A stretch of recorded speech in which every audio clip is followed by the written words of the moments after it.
will be uploaded to the YouTube as soon as the webinar is done, hopefully for everyone to watch who obviously didn't manage to make it. Now we're going to kick off. Just a huge thank you to everyone who's managed to make it to this session. Of course, it's easier now. There's less participants, to be honest. That means less questions. It means we can all leave earlier. Obviously, it's me, Joel, joined by Ben. Ben, if you'd just like to introduce yourself. Yeah, so hello everyone. Speaking today as a fintech representative of the Apprentice room. I'm an incoming hedge fund apprentice and I have 4 offers. Bro. So the agenda for today, we're going to be going through online assessments. What are online assessments in essence, the different testing platforms, delving deeper into the different types of cognitive testing, things like that. And we're also going to look at resources you can use to ace your application. And obviously a Q&A at the end. Bro.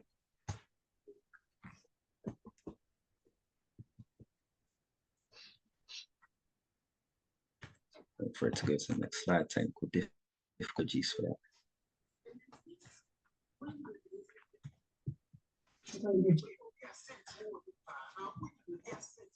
So what are the different online assessments? We have psychometric tests, we have personality tests, and we also have situational judgment tests. Psychometric tests measure cognitive abilities, such as numerical, verbal, and logical reasoning. These are very, very commonly used and will normally be the next thing that you have to take on after applying. They're used in apprenticeship applications to assess how well you solve problems, understand information, and learn new skills. Personality tests, again, very, very common. You'll mostly come across this when tackling online assessments that use Capfinity, for example. They're used in apprenticeship applications to basically understand your traits, behavior, and how you might fit within a team or company culture. They assess things like motivation, reliability, how you typically might respond to various different situations. You know, examples of personality tests, they might assess how well you work in a team, for example, or how good your problem-solving skills are in certain situations. Things of that nature where you might have to rank all of your answers on a scale of 1 to 10. We have SJTs, also known as situational judgment questions, which basically assess how you'd handle situations in a real working environment. They're meant to mirror precise situations that might come up whilst you're on the job, whilst you're an apprentice. They help employers gauge your decision-making, teamwork, communication skills, making them a key part of apprenticeship applications.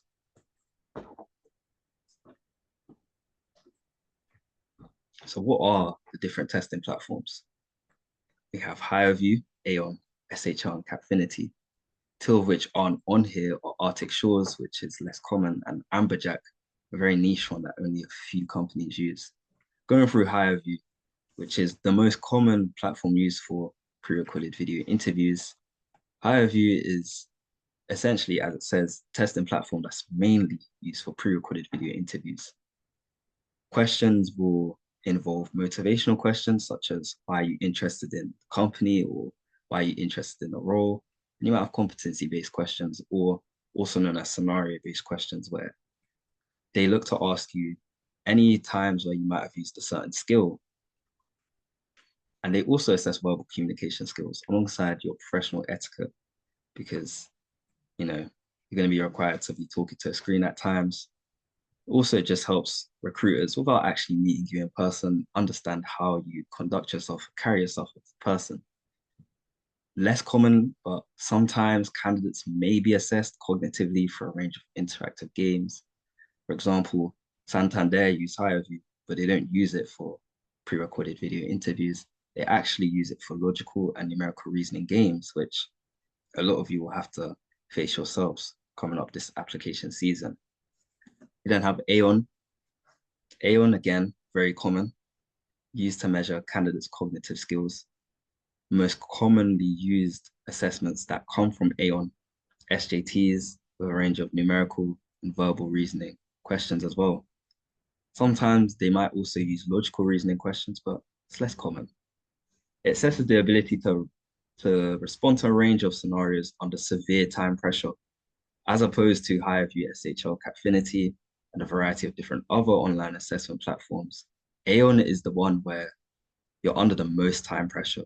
They expect you to answer a volume of questions under huge time constraints. The questions themselves don't tend to be that difficult, but under time pressure, they can catch a lot of candidates out. And then we finally have SHL and Capfinity, both of which more people are familiar with. SHL and Capfinity, both used by the Big Four, both used by a lot of banks. They're both very, very similar, to be honest, but the main difference is that SHL is more so used for cognitive testing, Capfinity more so for pre-recorded video interviews, situational questions. SHL is obviously the more difficult one to come across. Capfinity is very lenient, as shown on the slide. When you get Capfinity, to be honest, you don't need as much prep as you might need for SHL. For SHL, it's probably the most challenging one, especially if you're applying for investment banking roles, for example. You might run into SHL if you apply to Deutsche Bank, Standard Chartered, other banks like Barclays. And the questions they ask can be a tad bit difficult, especially if you don't do A-level maths. It's one way they like to screen out a lot of applicants.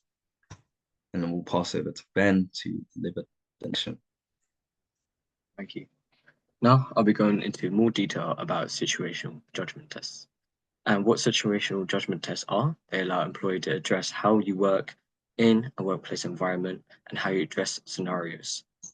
The tests are built around hypothetical work situations, and you're expected to choose and react accordingly. Your answers will indicate your alignment with the company's value, how you fit into their culture and their teams, and work with other employees. So going into a bit more detail, and as I explained before, what is an SJT? It's a situational judgment test. So usually after your online application, so filling out the form and adding your CV, they will send a situational judgment test to check whether you have the right culture and values that go along with the company. And normally it is recommended that they ask you to be honest. However, one thing that I actually recommend you to do is not be honest and actually research the company beforehand. And this is written in the preparation tips, understanding the role and making sure that you align with the values with the options that you choose according to the situation. So how are they structured, you may ask? And there's scenario presentation. So they might have a passage of a workplace situation, or it might be even a short video, demonstrating that situation. And what you have to do is choose the most effective or the least effective response from a list, and you have to typically either rank it from best to worst. Normally, these tests range from 10 to 25 scenarios, and each question will have 3 to 5 different options. And for the timing, you don't have to worry about the time for these ones, since they're not usually timed. So, as I've spoken before about preparation tips, a big key thing to prepare for situation judgment tests is to think like an apprentice and think like an employee, like you're already working there and it's your day one. Show your willingness to learn and work with team and be a business professional. Another big tip is prioritize ethics over speed. So doing the right thing is actually more important than doing the most quickest action. Another key essential advice is balance people and task focus. So don't sacrifice your relations with other employees just for efficiency, but also don't value too much relation that you don't actually get the task done. And stay professional. Avoid extreme actions, rudeness. Let's say your manager sends you an email, do not air them. Make sure to get back to them on time. Yeah, something that I'd just like to add as well in terms of SJTs is that as you progress through application season more or applying to more apprenticeships, you'll get used to the style of questions they ask because SJTs, they tend to repeat themselves. There's not really like a certain style of questions where they can, they can't really ask you a lot of different things. Normally, they're going to be looking for the same type of values or the same type of traits within a candidate, i.e., problem solving, teamwork, resilience, whether you get distracted or whether you stay focused within a professional environment. Since a lot of companies also use like Capfinity and SHL, Capfinity most commonly uses SJTs, and not gonna lie, they're always gonna ask the same thing across different firms. It's just that you might have to tailor them slightly differently based on the firm's values. But at the end of the day, they're always gonna look for those same traits that I've talked about before, teamwork and things of that nature. And we have personality tests, which are extremely similar to SJTs, to be honest. Personality tests, which it says becoming way more common. And some of you may have already come across them when applying to work experience. These are also tests that you'll come across a lot when you're applying to apprenticeships, because they help employers understand who they're actually hiring, also get a sense of who you are, how you respond in certain situations, and who they might be working with. They're also proven to be good indicators of aptitude and performance. Going more into detail about personality tests, they aim to answer the 4 questions about whether you'll fit into the company culture, will you thrive in the role and the environment, will you stay long enough to make their investment in you worth it, and of course, do you have the traits that match their values? That's why with personality tests, they tend to ask you, questions like, do you work well with other people? Or they might say a statement above it. It might be like, you work well with others on a scale of 1 to 10. That's just an example of one personality test they might ask you. Tips for answering or standing out: research company values first. Different companies have different values. Blindly walking into a personality test is setting yourself up for failure. If the apprenticeship is KPMG, for example, they might value collaboration, curiosity, and integrity way more than as opposed to Rolls-Royce, who might focus more on innovation, precision, and safety awareness. 2 different completely sets of values right there. Preparation can help you avoid making those mistakes that a lot of candidates make. Second point, align your answers subtly with their culture. Answer as your best work self. Don't actually be fully honest. The tip I use, or the tip I tell people, is that don't be honest to the point where you're imagining yourself going about your everyday life just outside of work or something, but answer as if you're in your role already, as if you're on your best day, as if you're trying to perform the very best at work. To make sure answers still authentic, but they'll be extremely aspirational. They'll align more with the company's core values. Third point, consistency, which is what a lot of people don't really realize, common trap that candidates fall into. You have to be consistent with your answers. Consistency is one of the #1 things that they look for. Don't overthink the right answer. So don't try to answer one way and think you're outsmarting AI, then you get the same question again, and for some reason you've gone with the complete opposite rating. AI is going to detect that and just going to get screamed out ultimately. As I said, they can detect over optimization, response patterns. So stick to the truth, but tilt it towards traits they're looking for. There are certain questions you really, really shouldn't be answering. I don't know, 10 out of 10, for example. If there's a statement that says, I'm always on time to work, and you put yourself as 10, obviously they're going to know that's unrealistic, because there's absolutely no way anyone is going to be always on time for work every single work day of the year. It's nearly impossible.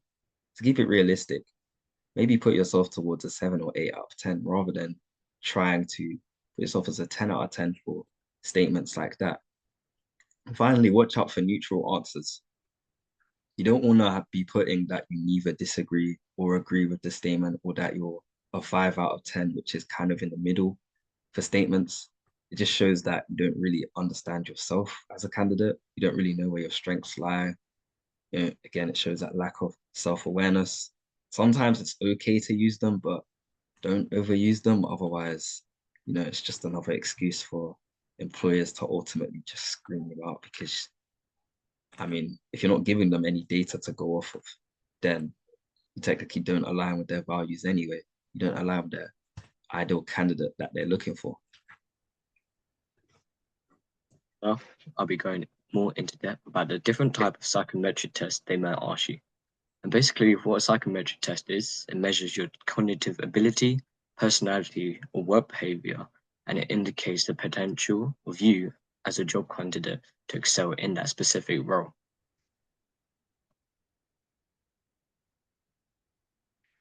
So we have the three different types: numerical reasoning, diagrammatic, and verbal reasoning. Numerical reasoning is simple and straightforward. It's just maths. However, what they catch you out on is the context they give you. And the context may be for a finance role, it may be conversion of currencies, ratios, and percentages. What numerical reason is assess your ability to work with numbers quickly and accurately, and as I said before, test knowledge of ratios, percentage, and number sequence, and evaluate skills in data interpretation. So they may give you a graph or a bar chart for you to read off and make sure that you're reading accurately in order to perform calculations. And as I said beforehand, they include questions on currency conversion and also related calculations. So make sure that you are familiar with all of these. The second type of psychometric test is diagrammatic reasoning. And what diagrammatic reasoning is, that is a multiple choice question based on shapes, patterns, and figures. So they might give you a sequence of shapes and they might give you 4 different shapes. The question might be, oh, what is the next shape in the sequence? And you would have to deduce that using your problem solving skills and logical reasoning. And it measures your ability to deduce rules from given sequences. So a lot of them, you have to deduce the pattern from the sequence. And they test application of rules to new pictorial scenarios. And what that basically means is that you just have to predict the right one given the pattern. And lastly, the third type is verbal reasoning. And essentially what that is just comprehension. It measures your understanding of written text. And basically what they might present you with is a short passage for you to interpret and read off. And they're going to ask you questions based on the passage. And the formats are true, false, cannot say, in a multiple choice. Something to note with numerical reasoning and diagrammatic reasoning is that depending on what testing platform it is, normally will give you like a slight indication of how difficult it will actually be. For example, if the numerical reasoning is just Capfinity, then to be honest, that's going to be very basic GCSE, foundation level maths that everyone should be able to do. If the numerical reasoning is from SHL, then maybe you might need to practice a little bit before you actually tackle the online assessment. Normally, when you get to the next stage of any application process, before you actually start, it should like say what testing platform it is. It'd be quite unusual if it doesn't give you the testing platform, whether that's in the email or before you officially begin the assessment. The same sort of gimmick with diagrammatic reasoning. You're not really going to see it with Capfinity a lot, but it's very basic stuff, very easy patterns. It's more so common with SHL and Aon. And verbal reasoning is under time pressure as well, which is what makes verbal reasoning so difficult. You might have like a minute, for example, to deduct a number of passages, or what Aon does is that you might have 6 minutes to answer 18 questions, which can be a little bit difficult under time pressure. And then just going through ways to prepare really for the different psychometric tests. We have practice aptitude tests and assessment day, 2 very good high quality testing platforms, which I personally didn't use, but some of my friends who have gone offers at top investment banks have used both of these to ensure that they stood out in that online assessment tool, to ensure that they were prepared. I'd really recommend using these because these are free to use. You do not have to pay for them. You can use them literally right now to get a feel for how online assessments will be when you advance through the initial application stage. It's not just psychometric tests, as it says at the top, but also other assessment types as well. Again, if you need the link, should be, well, I should have the link. I kind of forgot to get the link, but links will be sent out if you either ask one of us on WhatsApp or on TikTok. We'll get the link sent over to you immediately.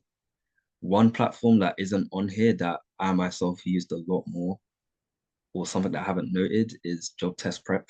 I think Job Test Prep, although it's pay to use, which can be a bit expensive, something that I've told a few people already is that if you make an account of multiple people, you split the cost amongst yourselves because it's a subscription per month basis, then you can actually use Job Test Prep at a way cheaper price.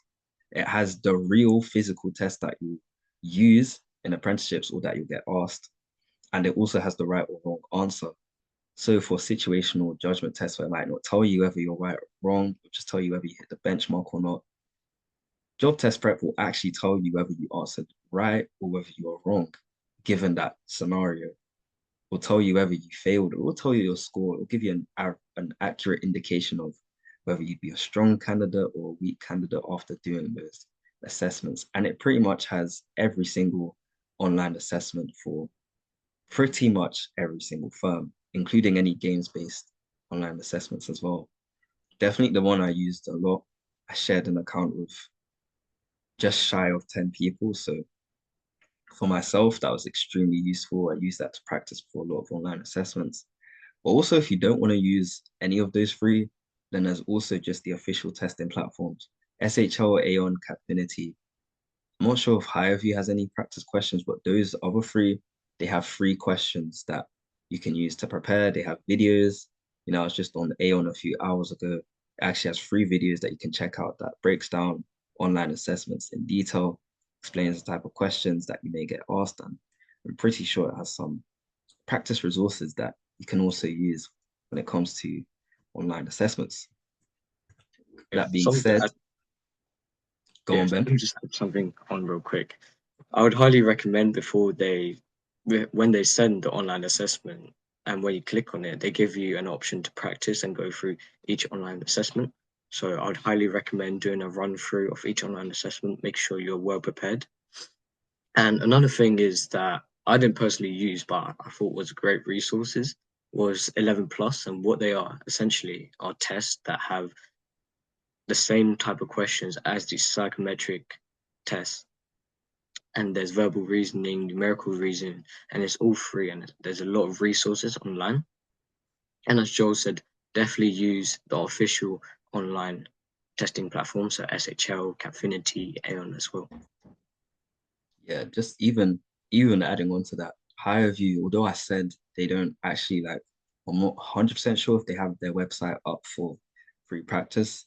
When you do get sent the interview, sometimes there's the option to do some warm-up questions, or there's the option to practice before you do the real thing.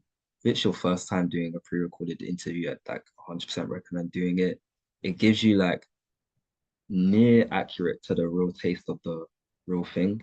The only exception I remember to that was Bank of America, where they kind of fooled every applicant into thinking that you'd have 1 minute to prepare. You actually get 30 seconds to prepare for their pre-recorded interview questions. But regardless, they ask you questions that are accurate to what you get asked in the real thing.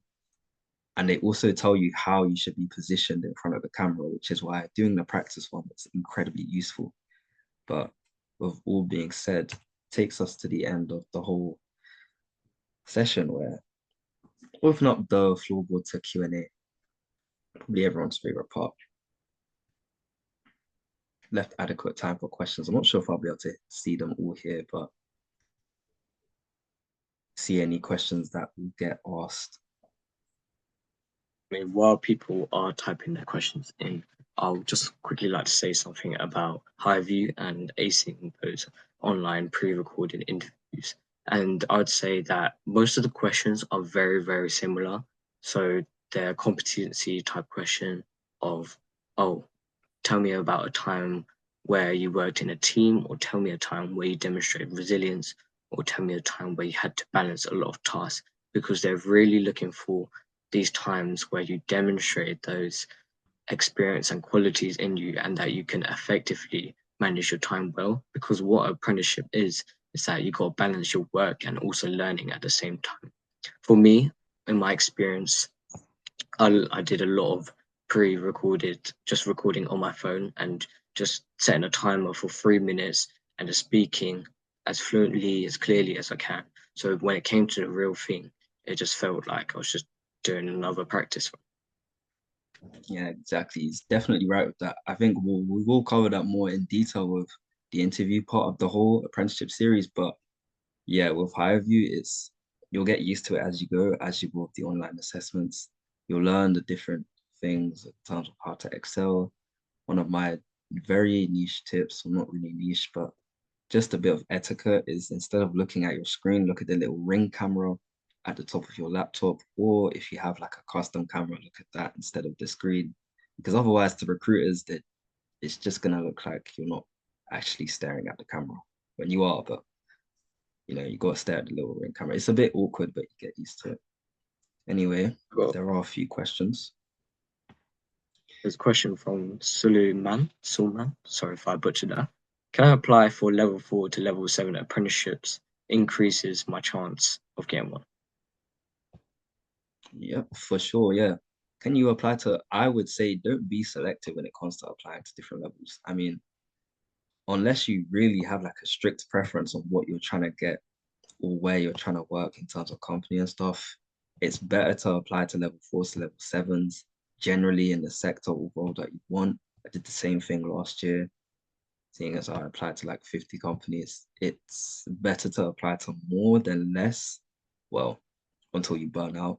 But also be careful of how many you apply to, because applying to too much at once can really, really jeopardize the quality of your applications if you're not tracking all your deadlines and things of that nature.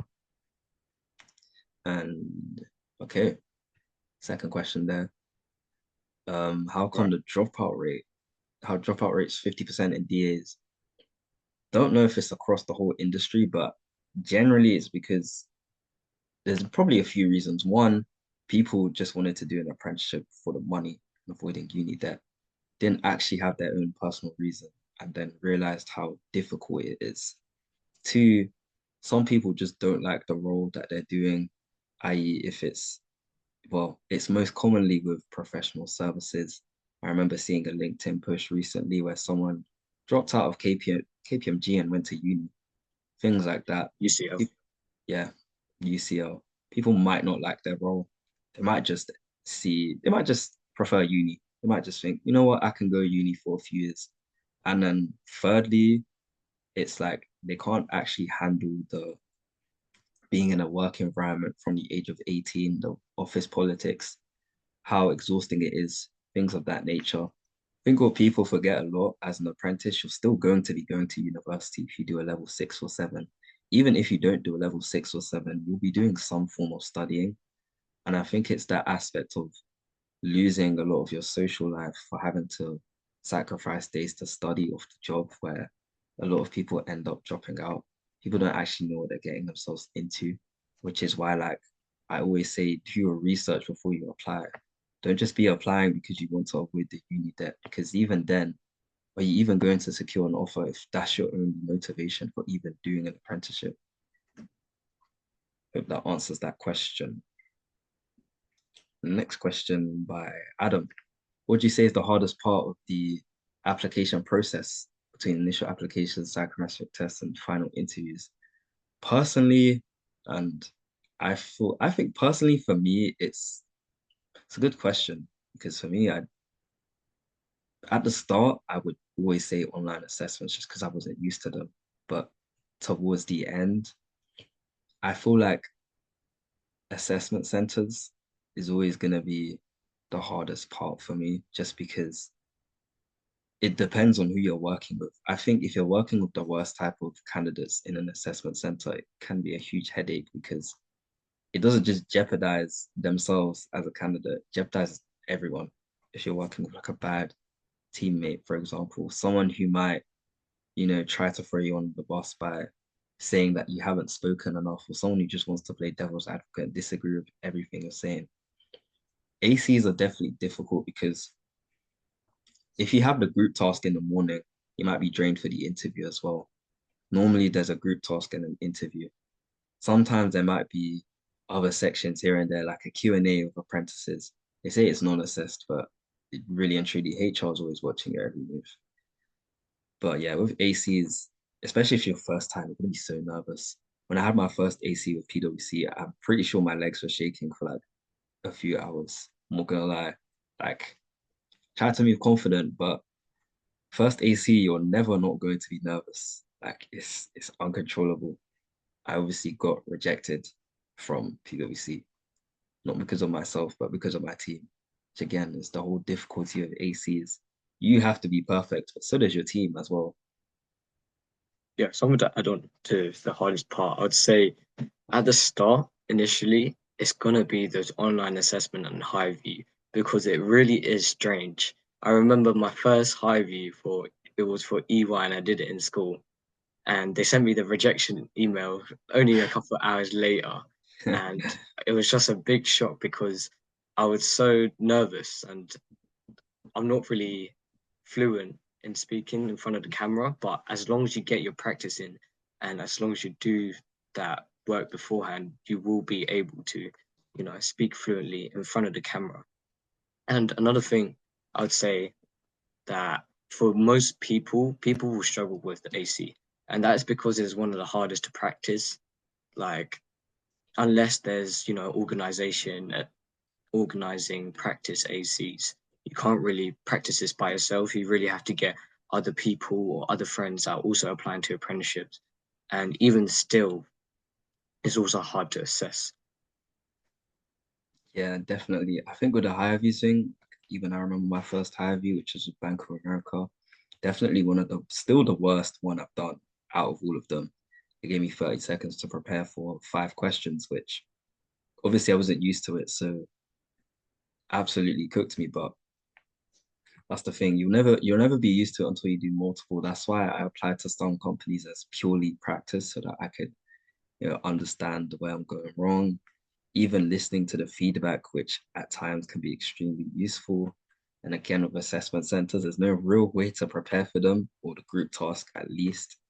Only if there's organizations such as, Outer Circle have recently been trying to do mock assessment centers. The brokerage Oh, yeah, does a number of them. I attended one or two from the brokerage, which did help a lot. I believe that answers that question there. Someone's popped a question into the main chat. Oh, actually, Joel Lennon, which I do recognize. It's the biggest lesson you've learned from all applications that you wish you knew when you started applying. Obviously, I did talk about this before.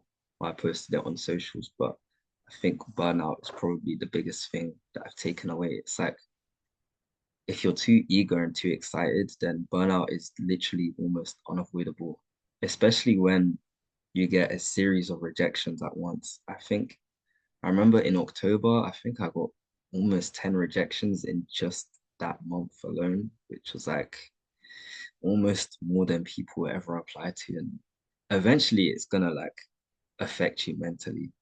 Even if, it's a rejection early stage, normally those don't affect you much, but it can get to you. That's why like I remember I took a 2 week break from applications because of that, just to refocus. And I also had mocks during that time period. So I'd say like the biggest lesson or biggest takeaway is like when you're applying, please don't apply to companies unless you're applying purely for practice or because you take the offer. This is what again I talked about. I put so much emphasis on that. If none of those conditions are true, don't even bother looking at the company. If you don't see yourself working in a firm, don't even apply. Even if like something's open and it's recent, if you don't care about the firm that much, you'd end up rejecting them. Don't bother. There's really, really no point. And also write down your deadlines as well. Helps you keep track of everything so that you don't run into that trap of like doing everything last second like I did at the start of application season. I think to add on to that, definitely be organized. So, what a big tip for all those applying in the application that's coming up, make a separate email for your apprenticeship application because they will just spam you emails and emails. oh, they would just say, oh, we update you and we're currently reviewing the applicants. There's so many emails, and it really helps if you have a separate email apart from your main one, because then you don't get confused. And a big thing 100%. is tracking deadlines. So as Joel said before, making spreadsheets on Notion or Excel. That's what I personally did.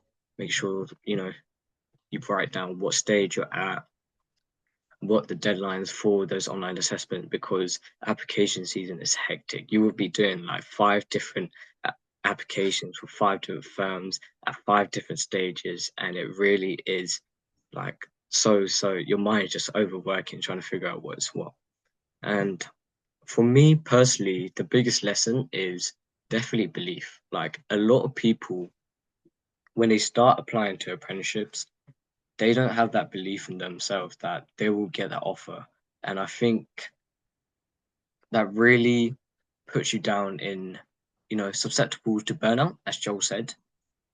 And, you kind of have to convince yourself, because there's so many other people applying as well, but you just got to focus in your own lane and making sure that with each application, you're really learning, oh, what the improvements are of rejection. It's all just feedback loop.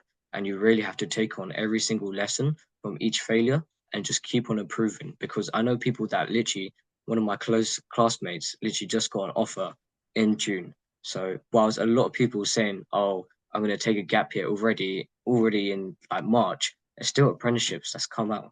So really just True. put that belief in yourself, and also like it's about having that resilience and determination to keep applying and making sure that it's really top quality application, and you're really learning from every single rejection. Now rejection is redirection, as they say. Yeah, definitely 100% agree with that. Gonna take the next question. Forest Mazars has a data analysis assessment, which is a bit difficult. This with charts, graphs, etc. Any advice or website on how to practice this? To be brutally honest, this just relies on you having that higher level GCSE maths, for example. Like you gotta have that. If you're not practicing your like basic level maths, you're gonna have a hard time with that. I'd say I'm pretty sure Forbes Mazars uses Capfinity anyway. I feel like Capfinity, I'm pretty sure Capfinity does have assessments that kind of mirror the data analysis assessment. I might be wrong about that. Again, the only other way to practice, unfortunately, would be through job test prep because it's low-key a cheat code. You probably have to like be doing higher level GCSE maths. If you really want to take it there, then do Colbert Maths 5 a day. I'm not even joking. It's like one of the only ways you'll keep your brain up to speed. Or there's actually an app that I used to use called Zeta Math, like literally spelled Zeta and then math. It's like beta, just replace the B with a Z. I use that to practice my mental maths. I use that to practice my logical reasoning. It doesn't actually help, like, well, it could help with data analysis, but it helps your brain process faster under time pressure. If that answers that question there. And then the next question, which is how enthusiastic should you be when doing a pre-recorded interview? Do you think you need to over communicate a bit since there's no interview on the other side? To answer the first part of that question, it's like you don't have to be that enthusiastic, but just don't sound monotone. Don't be speaking to the screen like, hey, I'm interested in applying for the company because I've seen that you're really committed to integrity. Like if you sound like that, obviously you're gonna get screwed out instantly. But make it at least sound like, make imagine interviews behind the screen, basically. They're gonna watch the recording anyway. So just a word of advice. Second half of the question, do you think you need to over communicate a bit since there's no interview on the other side? I mean, normally there's like you're timed when answering the question, so that's a bit of guidance already in terms of how long you should be speaking. Motivational questions, I'd advise trying to keep it like short and sweet or somewhere between like 1 minute to 1 minute 30, just so that you avoid waffling and like over communicating a lot more information than necessary. What's always good to go for is either 2 or 3 good points when answering motivationals. Obviously, we know the star structure when it comes to answering competency-based questions or scenario-based questions. Again, those should be just around 1 minute.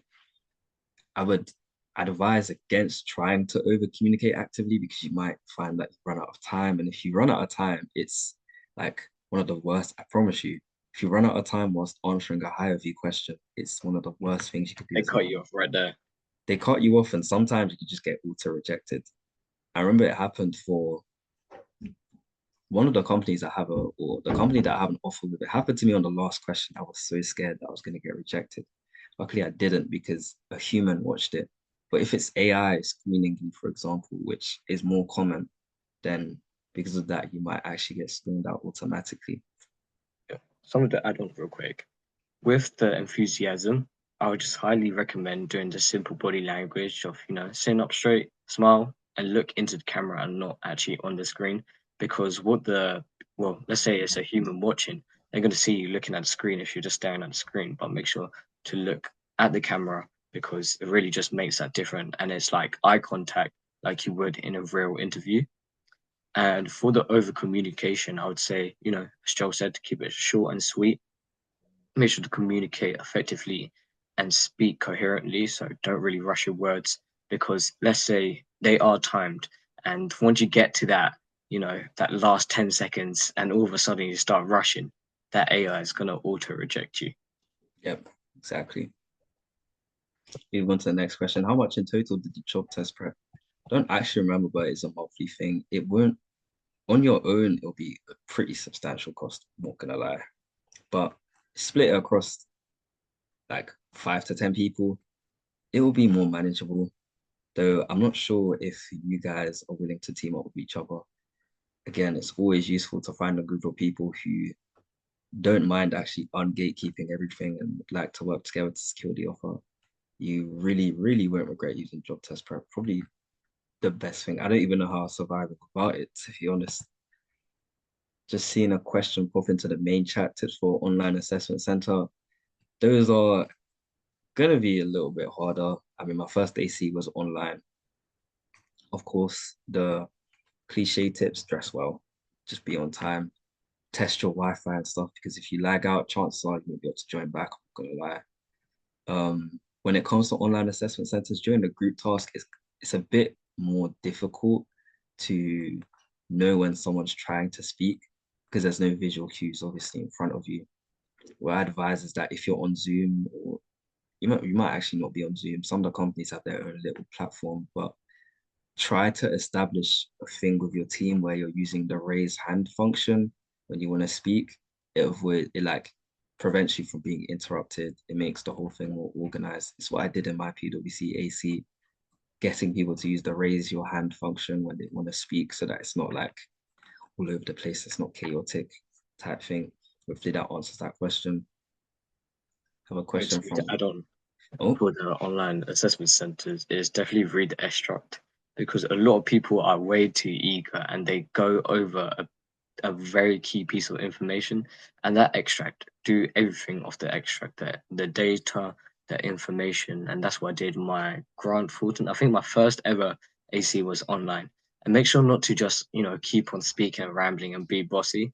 Make sure to be collaborative, and make sure to ask people like let's say Joel might be in my assessment center but he's not really speaking.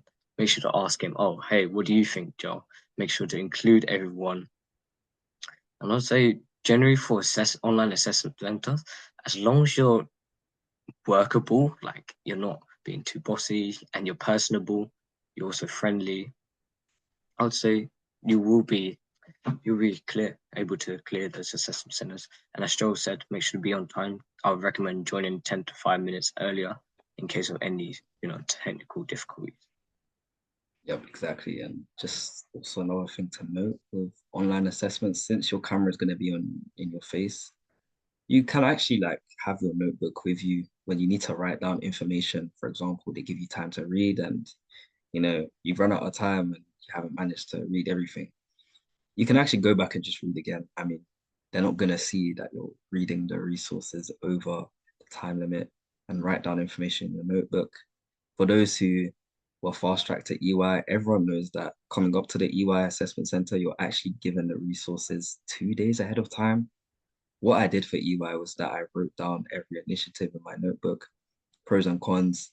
So when it came to the AC, and I was actually up against a lot of, I think my group was fully gap year students. It actually made it seem like I was extremely prepared, outshined everyone. I was able to ask good questions to people on my team and things of that nature. So just another golden nugget for myself. Going on to the next question from Kyle, with competency type questions like tell me about a time. If they come up multiple times to different employers, can you use the same answer used before? Or does it have to be tailored to the firm? Good. It's a good question.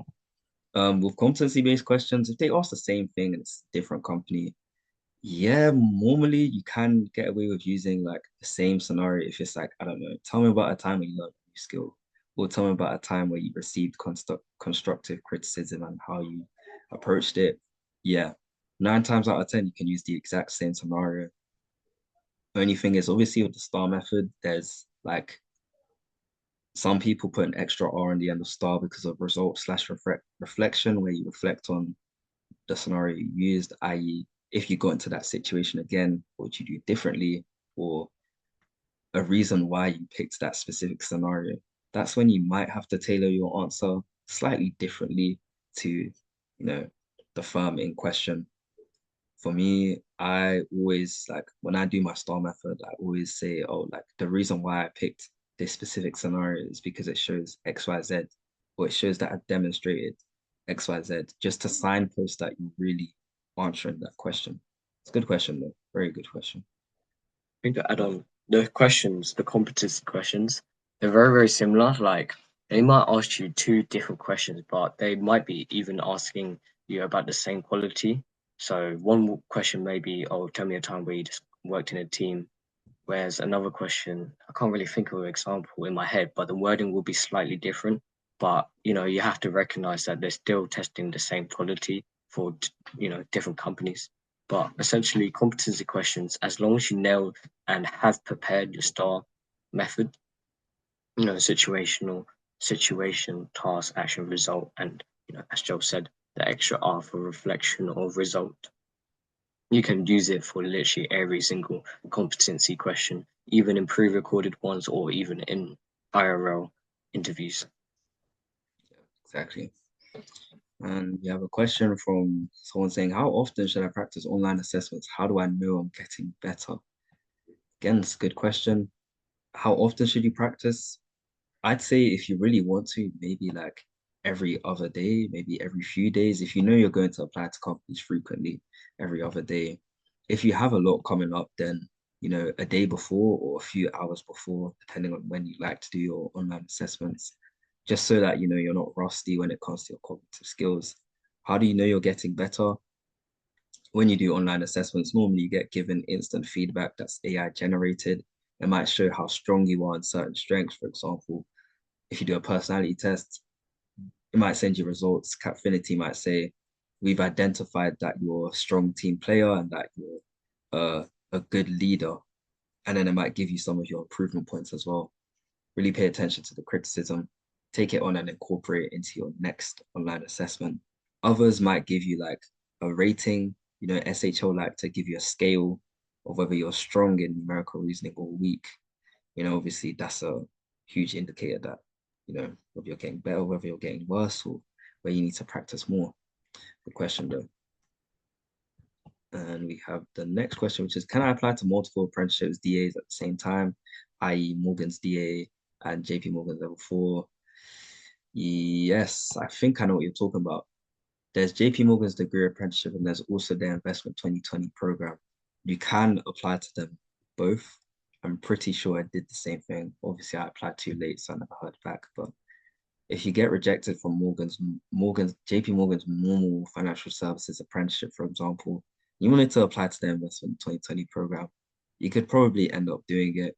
Of course, just in case to be safe, apply on a different email if you really think that you might get screwed out because it's an email they recognize on the system. But regardless, good question.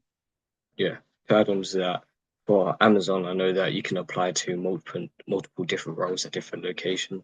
So while some people don't really encourage it because it may look like you don't really know what specific job role that you want, as long as it's all sort of similar or in the same interest, there's nothing bad about applying to multiple roles at the same company. Yep, definitely. And next question, do employers take on multiple degree apprentices like 3 to 5, 100%? Different intake rates. My company is taking on 5 this year, I think 5 or 6 in London and like 3 or 4 in Edinburgh. Other companies might take on a lot. For example, the Big Four, EY, they like to take on over 100 apprentices alone in London. That's only London. So it can vary.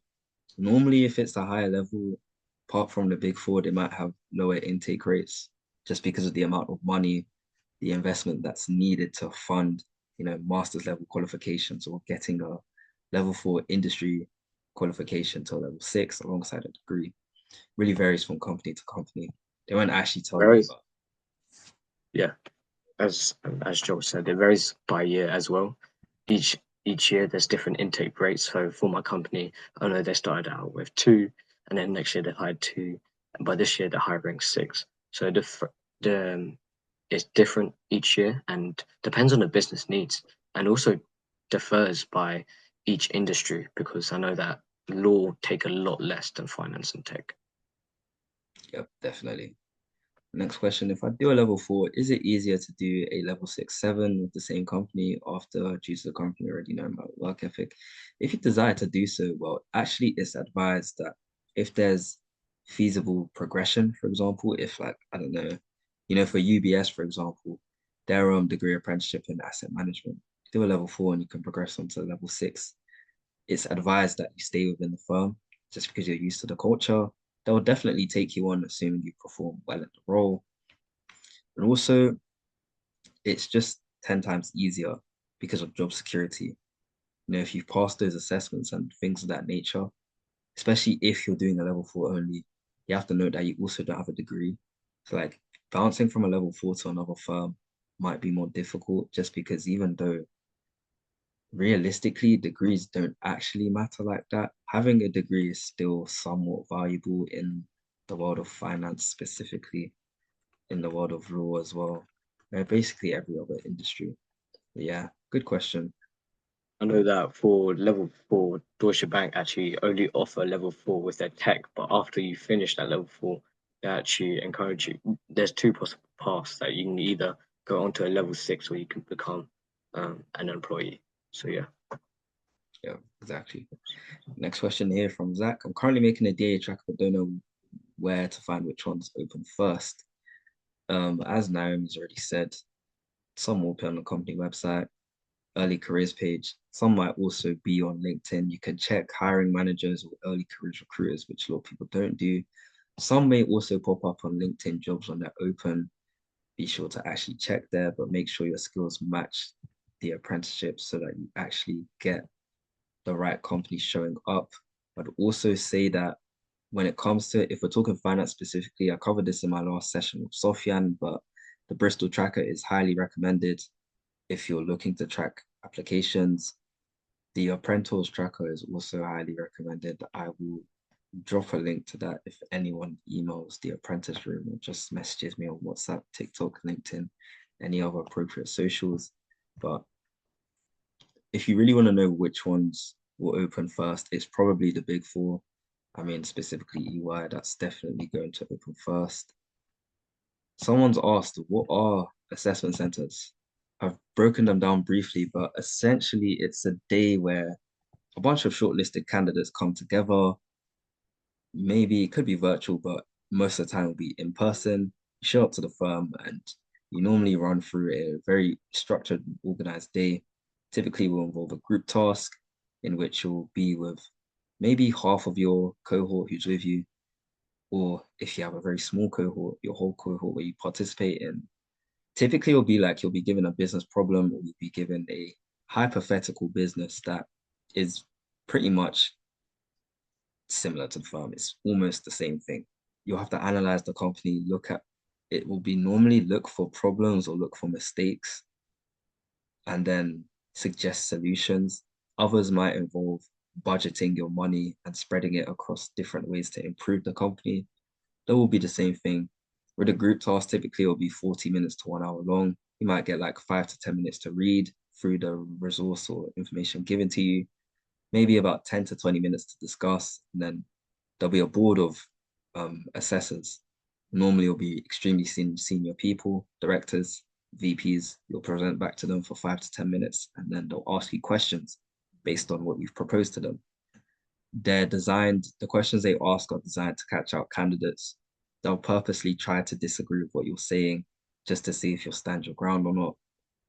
Ideally, it's best to back yourself, especially if they like point out a very huge mistake. It's better to, if they've ever pointed out a huge mistake when you're talking, it's best to tell them about how you got to that reasoning, your logic behind it, things of that nature, or look at the flip side of things. And after the group task, you'll have an interview. Well, these are actually interchangeable. Sometimes you might have the interview first, sometimes you might have the group task first, but you'll have an interview that will be with either the hiring manager or someone who you might be working with in the future if you get the offer. For most of my ACs, I've been interviewed by two people at once. This is more common at the final interview stage. Sometimes you might just get one person. It'll be like any other regular interview. They might just ask more questions. It tends to be 30 to 45 minutes, or sometimes an hour in my case. And then sometimes it might be a Q&A session with current apprentices or meet and greet current apprentices, whatever the equivalent is. We just get to ask questions. Typically, it's non-assessed, but obviously be on your best behavior, ask sensible questions. It's really your time to get to know the company just as much as they're getting to know you. And very rarely will they do an office tour of the place, but some assessment centers involve that. And yeah, after that, you hear back after a week to 2 weeks, maybe a few days if you're lucky. But good question nonetheless. Speak from my experience for assessment centers, as Joel said, mainly they give you, it's a task with 4 to 8 people. I think I've never really been in one with 8. I think the most I've been in was 7. But they give you a task and you work collaboratively to either raise revenue or generate revenue, or come up with a business solution. So they might give you two possible options, and you really have to choose as a team which one is more viable, and really read the extract to make sure that you're using data-driven insights to choose which one. As Joel said, they might be interviews afterwards or beforehand, or it may just be even just a group task or just an interview. For my Amazon one, I remember there was a group task and an interview. And normally for me, I haven't really been in an interview with more than one person, but normally, yeah, they're with either your manager, your future manager, slash someone you may work with, or with HR. Exactly. Tips will be covered in more detail in coming sessions, but for now, on to the next question. How do you handle rejections and push through? Don't overthink it. It's nothing personal. After all, they don't know you as a person, just another candidate to them, as blunt as that sounds. So think of it as you just didn't align with the company's values. Or obviously, as Ben has mentioned, rejection is redirection, a very cliche phrase, but take on the feedback. If they don't give you feedback, chances are, if it's very early stage, you simply just didn't meet the benchmark or the benchmark for online assessments. There's no actual benchmark there, but there always is one. It's AI. I mean, AI is screening you, so there always is a benchmark to meet. Yeah, to add on to that, I would say they're always looking for ways to reject rather than accept. So, in the early stage, I was talking to HR about CVs. They have almost thousands of CVs. They're always looking for one single mistake to reject that CV. So don't really take it personally. As Joel said, as maybe that company wasn't right for you, or that job, it wasn't right for you. But at the end of the day, I'm sure you'll find something that actually aligns with you and that you'll actually enjoy, or the firm might even be a better choice than the one that you got rejected to. And as Joel said, make sure to take on feedback, learn from each rejection. And if they don't give feedback, probably early stage, but also try and think and reflect after each application. Oh, maybe, for example, let's say I did a high view and, I started a lot. What can I do better next time? Make sure to practice thoroughly beforehand. Yep, definitely. Say at the start it can be a bit hurtful. I mean, there were rejections that hurt me, like Barclays, HSBC, even like RSM RSM did me did dirty. hurt a lot. I really thought I did well, but with rejections, sometimes, like I did, it's better to sometimes step back and take a short break if you really have to, just so that the quality of future applications isn't affected. Don't make the mistake of still applying to like numerous firms whilst you're still deep in your last rejection, because it will just cloud your logical thinking. You'll end up doing worse in future applications. So yeah, hope that answers that question. Will this be recorded to watch in the future? Yes, as I've said at the start, this is being recorded. It will be put on the Apprentice Room YouTube for everyone to watch back if they really wish to. Next question from Adam again. Did you find less popular companies that offer DAs easier to apply to a pass through? Or was there a sort of mutual difficulty between all? Very good question. I'd say with less popular companies, actually it was kind of the same. I don't think there's a huge like gap in difficulty. Obviously, with future companies, naturally the intake rate will be lower compared to how much applicants they're receiving. So in that respect, yeah, in terms of odds of getting through initial application stages, it'll be much harder. But in terms of like difficulty, in terms of online assessments, what they're asking for, requirements, it's going to be almost the same thing. For example, a lot of people don't know about Commerce Bank. Not a lot of people apply to that. I think I maybe saw like 200 to like 300, maybe like below 500 people apply for Commerce Bank. Same, they're still asking for the same thing. You had two phone call or two interviews before the AC. They only took on 4 apprentices, one per role. So can vary a little bit, but Yeah. To add on normally, to that, there's a little variation, but at the end of the day, each application is still the same. They're still testing you for the same skills, the same qualities. They're still going to do those online assessments. So, as statistically speaking, as Joel said, they might have a lower intake rate, but they're still asking the same thing as big companies as well. yeah, definitely. For the next question, someone's asking, how do you get fast tracked? Lots of programs in year 12 allow you to get fast tracked, i.e., EY's Career Stars program. We have Deloitte Career Shapers or Deloitte Aspire. Both of those fast track. We have Grant Thornton's Work Experience, which fast tracks. Also, KPMG's Discovery program, well, technically doesn't fast track, but like if you've done it, there's a section that asks you if you've done any prior work experience. Same with Deutsche Bank as well. They have a section where it asks you if you've done any sessions. If you do, they're working in the city brokerage inside there. You put that down and, you know, increase your chances of getting screened through the initial application stages.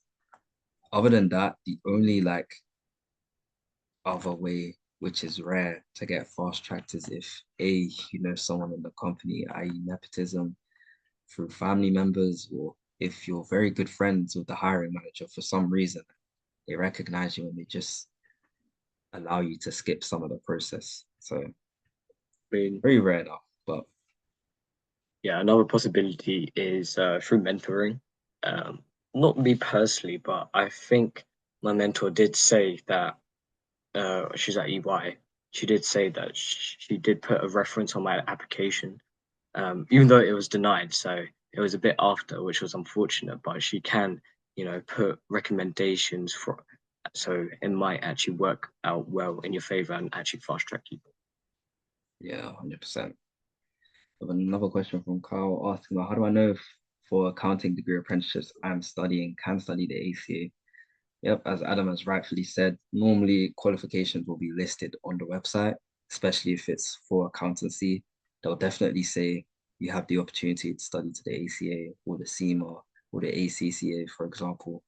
So it should tell you, and if it's a level 7, they might also tell you that initially you'll be studying towards the ATT or the AAT, for example, and then your progression will follow after 2 years, for example. Also, to be fair, although sometimes they might tell you what qualification you're doing, some companies, like for some reason, a lot of level 4 apprenticeships at banks or asset managers, they might just say you're studying towards a level 4 investment operations certificate, which is normally going to be the CISI qualification, or in rare cases, the applied finance LIBF qualification. I think that's more rare, but most of the time, if it says investment operations level 4, it's the CISI level 4. So just something to note there. But good question. I have another question from someone asking, it's a CV related question. How do you include skills like public speaking and programs you're taking part of, like future leaders in interactive way?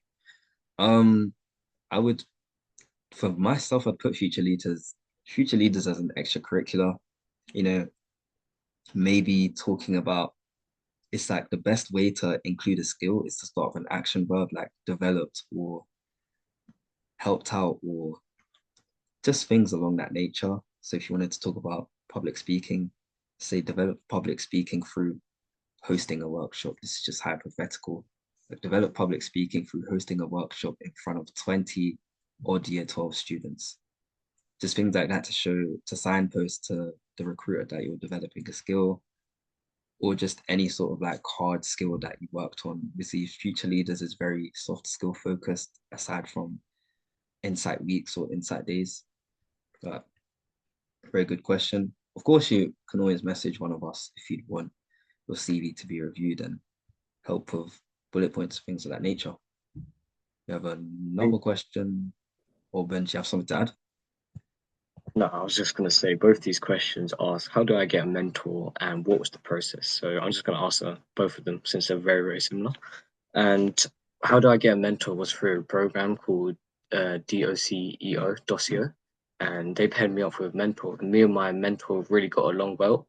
And the thing with mentoring is that you get out what you put into it. So if you're not asking the right questions, you and your mentor aren't really gonna get along well, because at the end of the day, they're human too. So be personable. And another way to get mentored, I'd say, is just message people on LinkedIn. I messaged a lot of people. So I know a guy called Martin. He's a current apprentice at KPMG. I messaged him, and although most of the time people won't respond, but don't take it personally. They're really busy with their own, apprenticeship, their work, their studying. But there will always be people that help. Me and Joel, I'm sure, give us a message on LinkedIn, TikTok, YouTube, whatever, and we'd be willing to help as well. Yep, 100%. Even adding on to that, in terms of mentorship, there's a range of different programs out there. The brokerage have a next gen program. You can get like a careers coach through that. It's 6 months. I'm currently doing it actually.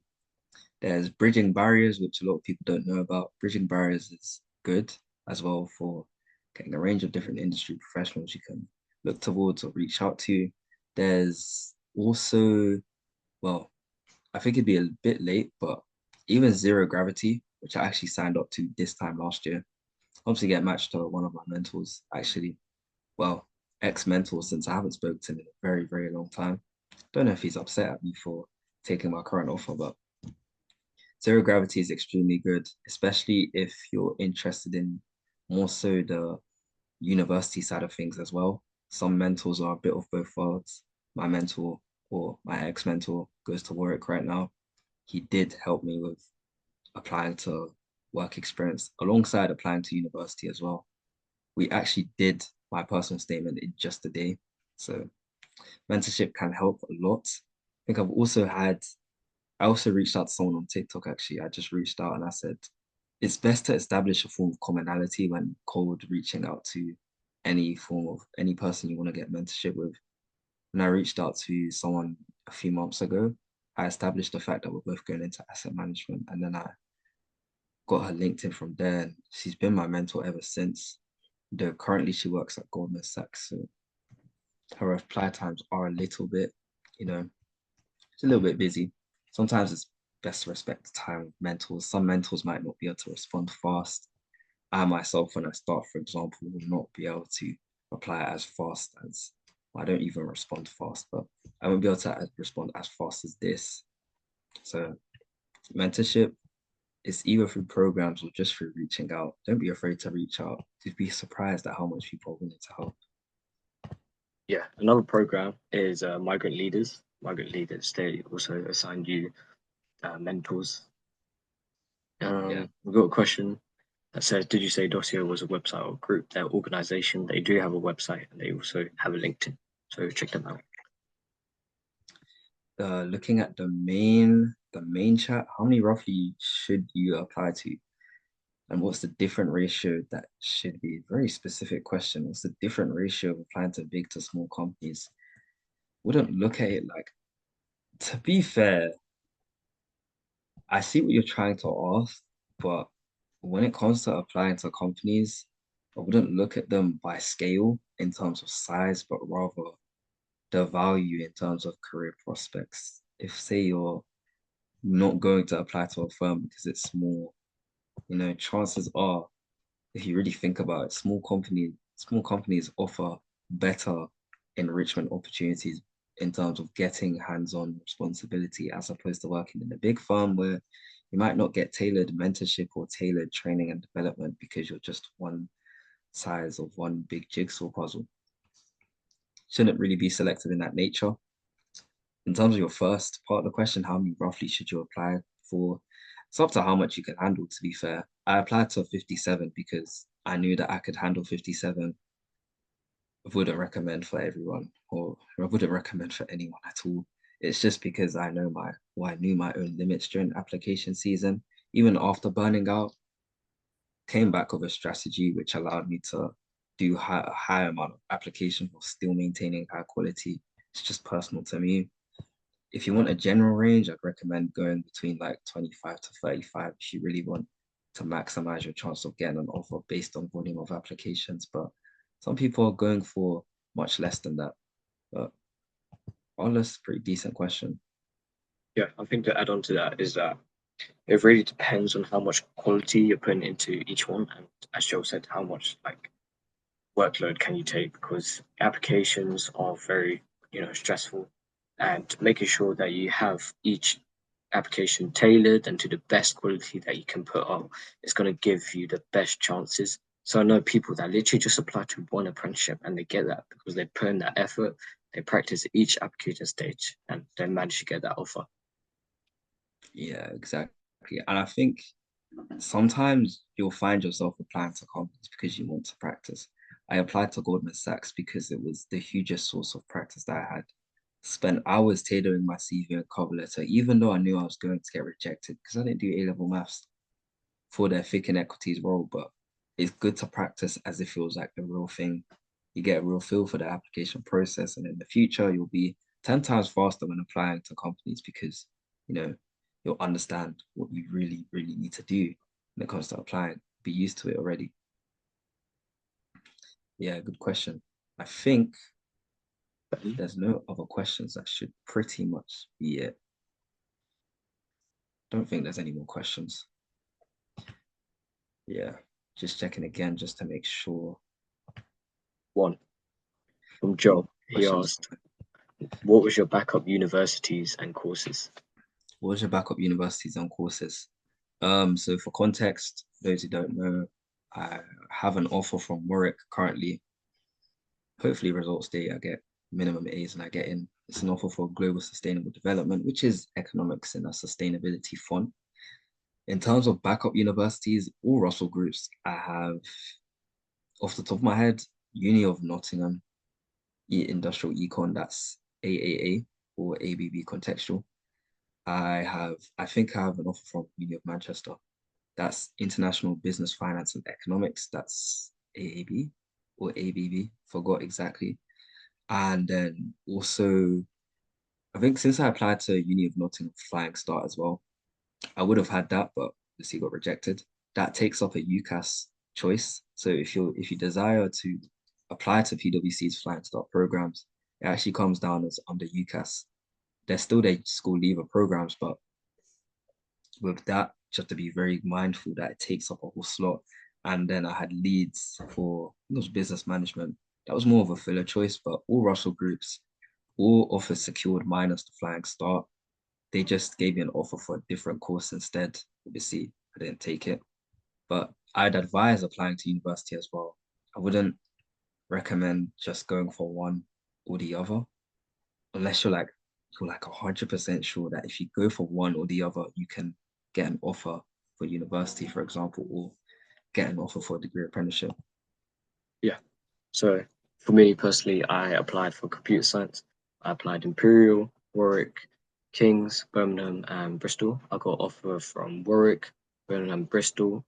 Imperial I didn't get into due to low admission test score, but there's still the entry requirements for Warwick I think is double A star and A. So I would highly recommend applying uni as well. And in some cases, there's a big debate whether to go for uni versus a degree apprenticeships, but it all depends on what you really want to do. Yeah, exactly. Gonna go to the question main chat first, since it's a fairly quick question. How many offers did you get? I myself only got one. Ben, as he said before, has gotten four. I had 7 assessment centers, but as soon as I got my offer, I backed out of the remaining 3 or 4 that I had. Actually, no, I got rejected from 2 assessment centers. So PwC and Hayesmack, 2 rejections that I got. EY, I got to the final interview, didn't do it because I had my offer at that point. BNP Paribas, same situation. I was for global banking. The others that I listed before were for audit.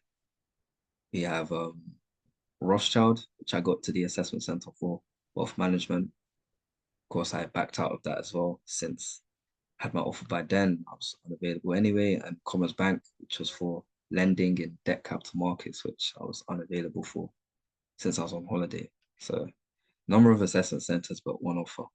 The only reason I went for one offer and not multiple is just because it's a real hassle to sign multiple contracts and then turn around and say to the other firms like, oh, I actually have taken another offer. I just don't want to risk, you know, it being a bad look on myself. So that's myself. And then For me, yeah, I'll just quickly run through 4 offers. One from hedge fund, which I'm going to be joining this September. 3 from HSBC, Barclays, and Amazon. And I had, I think, 6 assessment centers. So I had Grant Thornton, which they put me on hold after their assessment center because there was no more space in the role. Barclays, HSBC, I applied Unilever as well, but sadly I didn't pass that assessment center. HSBC, I also had BT, but I dropped out because I already had my offer by then. So yeah. bro. And the follow-up question of someone starting out in tech, especially DT, what companies, industry should I look for? Clearly, I mean, industry listed in the question, tech. Companies, probably, I'm thinking about what opens first, but some companies to look at, Accenture, Cisco, Microsoft, Amazon, BT, Sky, I'm pretty sure have a tech role. Apple also have a tech role. Capgemini, and don't really remember off the top of my head since I didn't apply for many tech roles at all. But Yeah. So yeah, I'll talk a lot about that. Say for tech roles, it really depends on what area of tech. So even in tech, tech is everywhere, right? There's yeah, literally Grant Thornton and accountancy role, but they're also hiring for tech. You got RSM, so but you also got professional services. So the big 4 company, they're all hire for tech. You also got car and aerospace. So you got Jaguar Land Rover, Rolls Royce. You got Airbus and BDA. You also got big tech companies such as Amazon, Google, Apple, as Joel mentioned before, and even big Goldman Sachs, like financial investment banks as well. They also hire Goldman Sachs, JP Morgan. Generally, it really depends on which specific area of tech that you would enjoy. So for me, I didn't really like going into aerospace because it kind of went against my ethic. yeah, fair enough on that. Hopefully that answers the question. We have a quick question here from in the Q&A function. Do you have any tips for me as I'm taking a gap year, wanting to reapply for apprenticeships?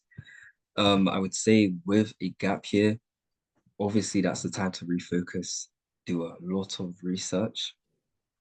You have a whole year to really refocus. Think about what you enjoy the most.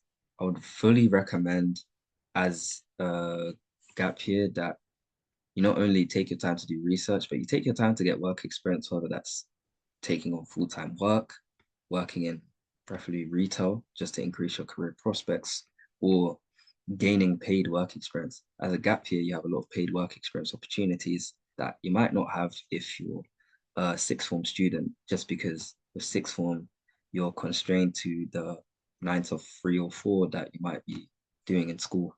As a gap year, you're free because you're not actually in school. So with apprenticeships, I'd say probably that with the gap year, the main thing is that you get to save, you get to work, you get to do more research. I would say also look at your rejections that you may have gotten if you applied to apprenticeships this year. If you haven't, then it's best to learn from people who just got offers this application cycle. Ask them for personal tips. There's no one more reliable than a current apprentice who just took part in last year's application cycle. Chances are questions and what they look for will basically be similar, if not the same, as the year before, unless they revisit the whole hiring process. To add on to that, there's also a gap year program. So I know Investment 2020, they also run 1 year sort of training program. I know Joel mentioned JP Morgan, Alliance Bernstein, a lot of roles are there. I'm pretty sure some are currently up right now. And I would definitely say, as Joel said, learn from your rejection. So it differs from case to case, did you apply to apprenticeship last year? But genuinely, for general advice is to really learn from each rejection and to ace each application stage, because at the end of the day, it's sort of like a game, you just beat one level, you beat the next, you beat the next, and then until you beat the game. But yeah, if you need any more help, I'm more than happy. We've reached out to. Yeah, 100%. We have Faisal who took a gap year. This year he secured 3 offers, and 2 of which are in finance, 1 of which is in law. So if anything, I can put you through to Faisal. We'd be more than willing to help you out in terms of navigating your gap year. But yeah, I'm pretty sure that is actually all the questions. So we will wrap up since we're getting very close to the official end time of this webinar anyways, which is 7:30. So to all who joined, thank you for joining. The session has been recorded again, just to put emphasis on that. This will be uploaded onto the Apprentice Room YouTube. Just a brief announcement as well, and I will announce this on all socials again. For next week's session, this is the only time this will happen, but it will be postponed to Monday at 6 or 7 p.m. instead of Sunday, since I will be unavailable during Sunday, or this Sunday, since I'll be abroad. So just for the interview session, it will be announced again that next session will be on Monday instead of Sunday. So don't show up here on Sunday thinking that the interview session will begin, because you'll be left there staring at your screen. Just a heads up. But anyway, thank you so much everyone for joining. I hope to see everyone in the next session, everyone who's here. All free to leave now. Good evening. See you in the next session.